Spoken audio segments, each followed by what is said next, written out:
আসসালামু আলাইকুম। কী অবস্থা সবার? কেমন আছেন? আবারও অনেক দিন পরে চলে এসেছি নতুন একটা ভিডিও নিয়ে। তো আমি কিছুদিন একটু ব্যস্ত ছিলাম, এর কারণে ভিডিও বানাতে পারি নাই।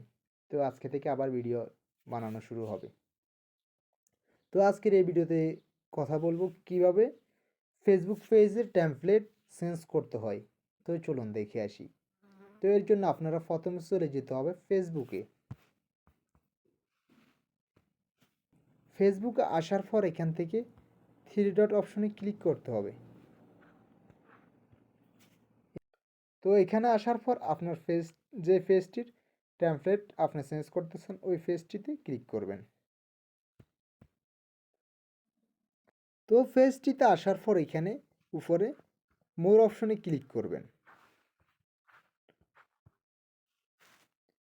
মোর অপশনে ক্লিক করার পর এখান থেকে নিচে চলে যাবেন, এখানে লেখা আছে এডিট পেজ, এই অপশনটিতে ক্লিক করবেন। তারপর এখানে লিখে আছে কারেন্ট টেমপ্লেট পাবলিক ফিগার, এই অপশনটিতে ক্লিক করবেন এডিট।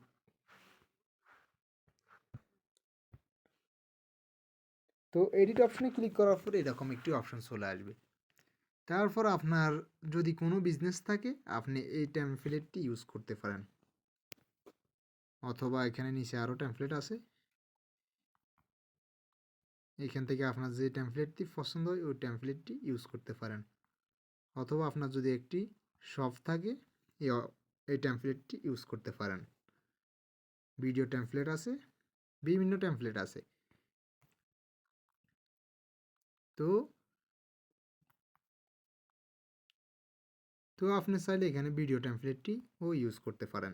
তো এখানে ভিউ ডিটেলস এই অপশনটিতে ক্লিক করে দিবেন।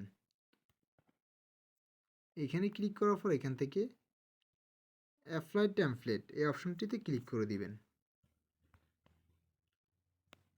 এখান থেকে সেভ এই অপশনটিতে ক্লিক করে দিবেন।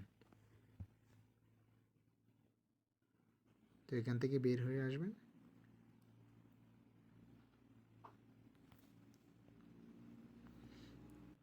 তো আমি টেমপ্লেটটি চেঞ্জ করার পর টেমপ্লেটটি এরকম হয়ে গেছে, আগে আরেক রকম ছিল। তো আপনারা চাইলে এভাবে ফেসবুক পেজের টেমপ্লেট চেঞ্জ করতে পারেন। তো ভিডিওটি ভালো লাগলে অবশ্যই লাইক, কমেন্ট অ্যান্ড শেয়ার করে দিবেন। আল্লাহ হাফেজ।